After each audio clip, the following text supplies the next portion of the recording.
여러분 반갑습니다. 이번 영상은 남자도 35살이 넘으면 노산이거든. 영상에 댓글 리뷰를 해보겠습니다. 여자들이 이런 이야기 간혹 해요. 여자 나이도 중요하지만 남자도 나이가 많이 들면 문제가 있다. 물귀신 작전입니다. 전혀 그렇지 않습니다. 정자는 줄기세포예요. 전혀 쓸데없는 주장이고, 그리고 블락을 하나 보시죠. 여자친구와 결혼을 해야 할까요? 라는 제목입니다.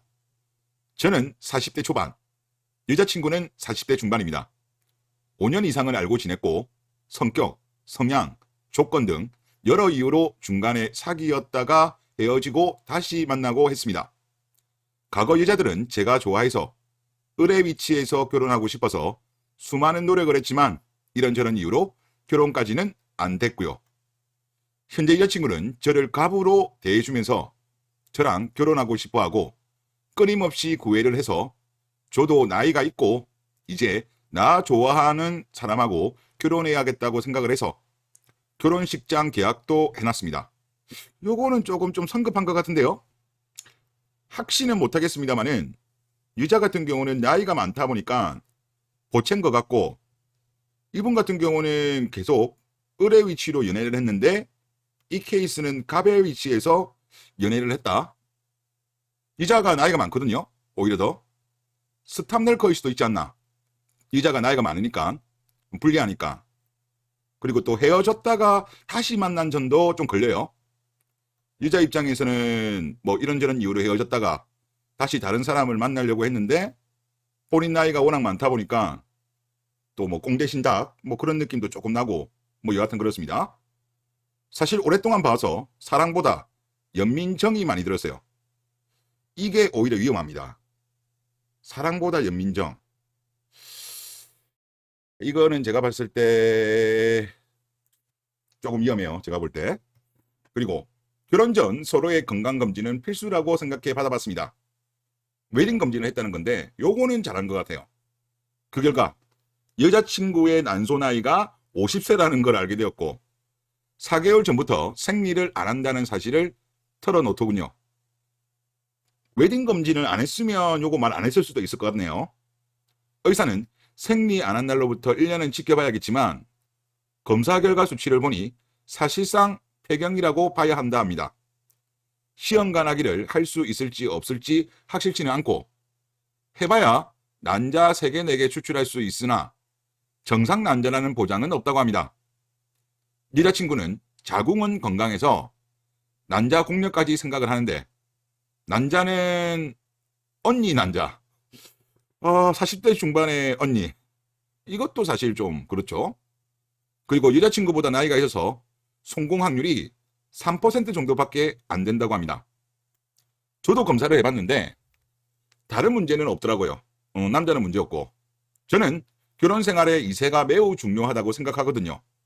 여자친구는 저를 많이 사랑하고 저랑 결혼하고 싶어 하는데 저도 나이가 있고 이제는 정착하려고 결혼식장도 계약을 했는데 이런 문제가 생겼습니다. 그러니까 결혼식장 예약하기 전에 먼저 했어야지. 요즘 그 말은 하긴 하더라고요. 요즘 결혼식장 예약 잡기가 힘들대요.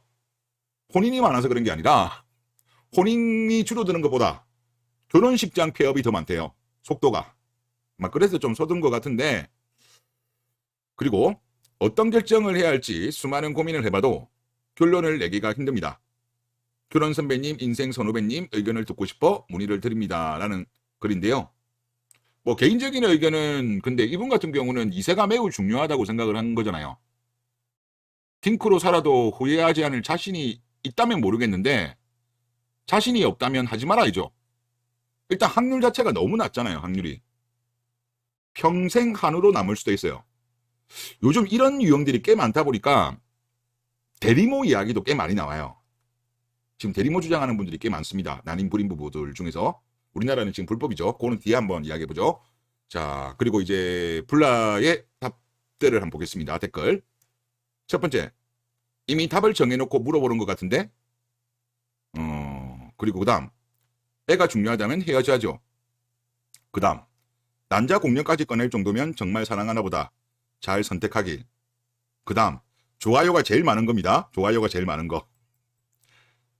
나는 개소리로 들리는데 네가 지금 그 나이 그 처지로 다른 여자 만나서 애 낳고 살 수 있을 것 같냐? 꼽살이 주는 거죠.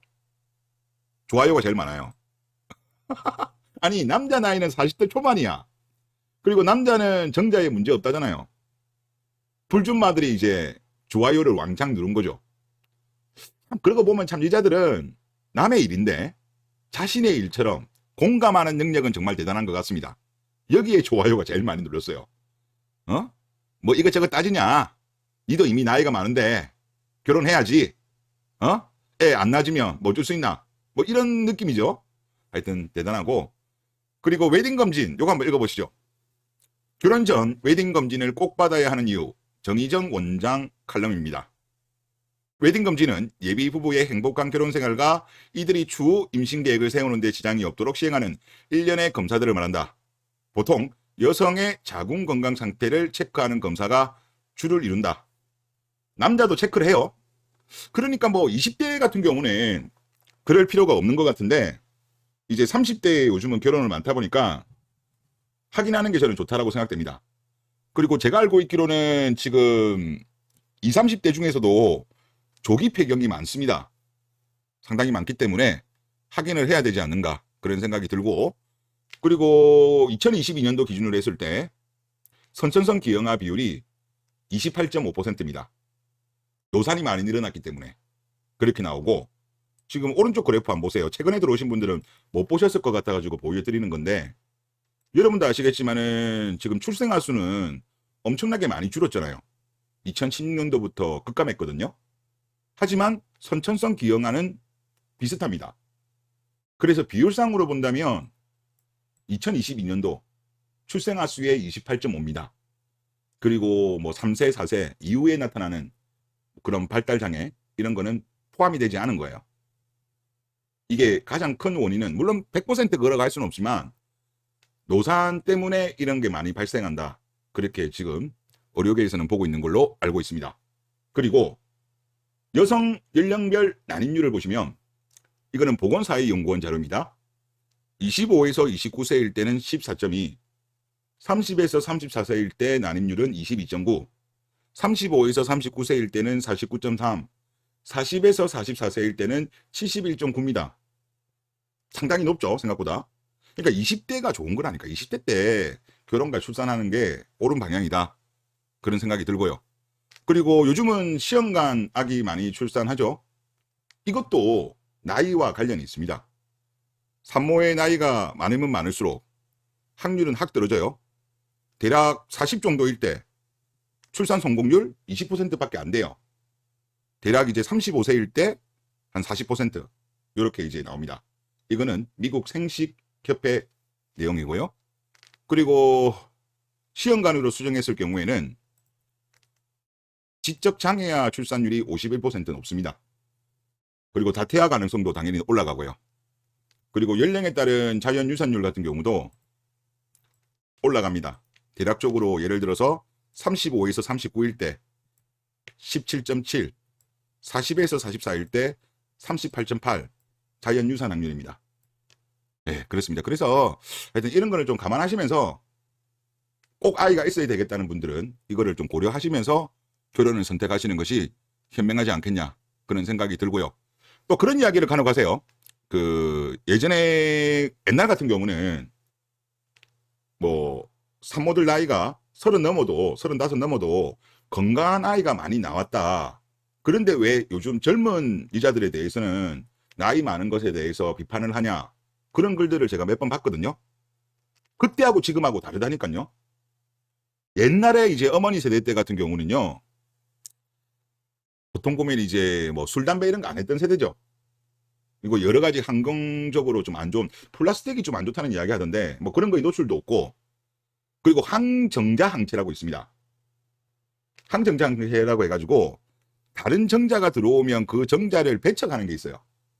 즉 다른 사람과 많은 성관계를 가진 자유연애를 한 여자들이 항정자 항체 때문에 임신이 또 잘 안 돼요. 이제 그런 경우는 또 시험관 아기로 가거든요. 그러니까 옛날에는 그래도 30 중반 전후에 아이를 임신하고 건강한 아이가 많이 나왔는데 왜 요즘은 그거 가지고 비판하느냐? 상황이 다르다니까요, 상황이. 그러니까 저 같은 경우도 저희 어머니가 꽤 나이 많은, 요즘으로 따지면 저도 노산이었어요. 노산에 낳은 케이스인데 제 친동생도 있거든요. 제 친동생은 저랑 3살 차이니까 거기도 노산이에요. 요즘 기준으로 따지면. 제 때는 그래도 노산으로 나온 아이들이 꽤 있긴 있었습니다만은 그런 의견을 주장하시는 분들 말씀처럼 문제 있는 아이는 별로 없었어요. 요즘은 그렇지 않다는 거죠. 아까 말씀드린 것처럼 술, 담배, 뭐 자유연애, 그리고 낙태, 하여튼 그런 등등등 여러 가지 이유 때문에 요즘은 그 위험이 올라간다. 그렇게 보면 될 것 같습니다. 댓글 보겠습니다. 주변 친구들 와이프가 40대고 노산이면 진짜 하루에 몇 번씩 기도를 합니다. 제발 정상아이 태어나게 해주세요. 문제는 낳고 바로 표시가 안 나는 경우도 있다 보니 아기가 몇 살 된 이후 지능장애인 걸 아는 경우가 점점 많아지고 있다는 거. 안타깝지만 어쩌겠습니까? 자신이 선택한 결과인 걸. 그런데 제가 아쉬운 게 뭐냐면 여자들도 이걸 잘 몰라요. 그러니까 이 리스크, 위험, 남자들은 더 모르는 것 같고요. 그러니까 요즘은 화도 그냥 전체적으로 늦게 결혼하고 늦게 출산하니까 뭐 그냥 그렇게 해도 뭐 큰 리스크가 없는 걸로 생각하는데 실제 리스크는 상당히 앞에도 보신 것처럼 리스크가 커요. 건강하지 않은 아이가 나올 확률이. 지금 학교는 없어지고 있잖아요. 일반적인 초등학교. 특수학교는 지금 새로 신설되고 있습니다. 그러니까 이런 거에 대한 위험성을 범정부 차원에서 홍보를 해야 된다고 생각해요. 저는 중학교, 고등학교 이런 데에서도 교육을 저는 해야 된다고 생각해요. 남학생한테도 그렇고 여학생한테도 그렇고 이거를 교육을 해야 돼요. 우리 인생에 있어서 국영수보다 중요한 거잖아요. 근데 이런 거에 대해서는 왜 교육을 안 하는지 의외로 여자들도 몰라요. 막상 본인들이 임신함에도 불구하고. 하여튼 이런 거는 좀 홍보가 필요한 것 같습니다. 다음 댓글 보겠습니다. 50살 먹은 노총각입니다. 2차 베이비붐 세대 72년생인데 2000년 초에도 짝짓기 경쟁이 심해서 35살에 FM 출연과 함께 비용 결심을 했습니다. 요즘 유튜브 영상에서 올라온 영상을 보다 보니 여기까지 왔네요. 그런데 요즘은 전에 예측했던 것보다 더 심하네요. 우리나라가 아마 최악까지 온 것 같아요. 다른 나라도 이미 이러한 현상을 겪었지만 심한 정도로 따지면 우리나라가 넘버원일 것 같습니다. 넘버원. 그리고 오히려 비용 결심을 하면 홀가분합니다. 현재는 명퇴를 했는데 그동안 착실히 모아서 따로 직장 생활을 안 해도 그동안 모아놓은 돈과 앞으로 연금으로 풍족하지 못해도 하고 싶은 것 마음껏 살고 있습니다. 노후 준비도 끝났다는 거네요. 가끔씩 전에 회사 동료를 모임에 참석하는데 유부남들 불쌍합니다. 회사가 싫어도 계속 다녀야 하니 그것도 70세까지 넘어서까지 사랑하지 않는 아내와 산다는 것은 더더욱이라고 하셨습니다. 15년 전에 비혼을 결심했다. 35살에. 그러면 이제 김지영 세대들이 본격적으로 등장했을 때 15년 전이면 이제 김지영들이 20대 후반일 때네요. 이제 그때부터 대한민국 여자들이 물론 그 전부터도 조금 기미가 있었는데 완전히 마탱이 가갔죠. 그 미수다 영상 제가 한 번씩 올리잖아요. 그때가 아마 제가 알고 있기로 딱 15년 전이에요. 그게. 그때 그만 하더라도 사실 자발적 독신은 거의 없었거든요. 그때 독신은 거의 다 비자발적 독신이었죠. 그럼에도 불구하고 이분 같은 경우는 지금 노후 준비까지 끝나신 분이면 능력 있으신 분이잖아요. 시대를 앞서가신 선구자이신 것 같습니다. 그리고 노후 준비 다 끝났고 또 만족하시는 삶을 사신다고 하니까 축하드립니다. 그래서 아마 지금 제 영상을 보시는 분들 중에서도 그냥 나는 결혼 안 하겠다 생각하시는 분들 많잖아요. 그래도 어느 정도 이분처럼 이 나이가 들면 들수록 체력은 딸립니다. 그리고 우리나라가 장기 저성장으로 들어가면 또 일자리도 많이 없기 때문에 세금도 많이 늘어나겠죠. 그래서 미리미리 준비를 하세요. 특히 나이가 50 전후로 해가지고 나이가 들면 들수록 돈 없으면 더군다나 이제 예를 들어서 뭐 결혼했으면 모르겠지만 뭐 결혼해서 돈 얻는 것도 비참하지만 결혼 안 해서 돈 얻는 것도 비참하잖아요. 그래서 미리미리 좀 준비하시는 게 좋지 않겠냐 그런 생각이 듭니다. 그리고 다음 댓글 한번 보시죠. 옛날에 노인네들도 자식 가지려고 씨바지 드렸는데 남자에게 노산이 어딨어 라는 글입니다. 이 앞에 케이스도 사실 그런 케이스인데 요즘 저출산이 심해지다 보니까 난임 불임 부부가 많아졌죠. 그래서 지금 대리모를 허용하자는 주장이 나오고 있습니다. 아마 제가 볼 때는 이게 어느 쪽에서 나오는지는 모르겠지만 이런 주장이 은근히 보여요. 물론 저는 이거 특별히 생각해 본 적이 없어서 모르겠는데 다른 나라는 어떤가 한번 볼게요. 일단 우리나라 같은 경우는 불법입니다. 우리나라 같은 경우는 대리모 자체가 불법이고 생명윤리법에서 금전, 재산상의 이익 또는 그 밖의 반대 급부를 조건으로 배아나 난자 또는 정자를 제공 또는 이용해서는 안 된다라고 규정을 하고 있는데 허용하는 나라도 있습니다. 합법적으로 인정하는 국가는 영국, 호주, 아일랜드, 덴마크, 인도 등이 있고 미국과 캐나다 같은 경우는 일부 지역에서는 허용하고 있답니다. 이게 워낙 우리나라가 이런 난임 불임도 많고 저출산 문제도 심각하다 보니까 하여튼 이거 허용하자는 말도 나오긴 하는데 제가 좀 검색을 잠시 해보니까 아직은 국회 쪽에서는 이런 논의는 없는 것 같아요. 어차피 결국 이거는 생명윤리법에서 금지하고 있는 거기 때문에 이거는 결국은 입법을 통해 가지고 해결해야 되는 부분이잖아요. 근데 아직까지 이거에 대해서는 국회에서는 말은 없는 것 같습니다. 그리고 좀 더 검색하다 보니까 페리스 힐튼 아시죠? 페리스 힐튼도 대리모를 통해서 애를 낳았나 보네요. 그리고 대리모 산업이 지금 전 세계적으로는 뜨고 있다고 합니다. 그리고 미국의 CNBC에 따르면 시장 조사업체 글로벌 마켓 인사이트는 글로벌 상업 대리모 산업 규모는 작년 기준 140억 달러 추정되고 2032년에는 이게 올해 기사거든요. 1290억 달러 9배가량 커질 것으로 예상이 된답니다. 근데 이렇게 되는 이유가 뭐다? 즉 난임 또는 불임 부부가 많아지고 그리고 뭐 동성 커플들, 독신자들이 많이 늘어나면서 아이를 갖고 싶어하는 그런 니즈가 많아지면서 대리모 산업이 뜰 것으로 그렇게 뭐 전망이 되고 있다고 그렇게 이야기하네요. 그래서 하여튼 뭐 결론으로 말씀을 드리면 이왕 결혼하실 거면 하여튼 이런 노산에 대한 리스크 피하기 위해서는 30대 넘어가는 여자는 가급적 피하시는 것이 좋다. 그리고 만약에 30대가 넘어간다면 웨딩 검진은 꼭 해라. 웨딩 검진을 하고 나서 확인하고 결혼하시는 것이 좋지 않겠냐. 그런 생각이 듭니다. 물론 베스트는 국제 결혼을 통해서 뭐 20대 초중반이 저는 더 좋다. 그런 생각입니다. 네, 이번 영상 여기서 마치겠습니다.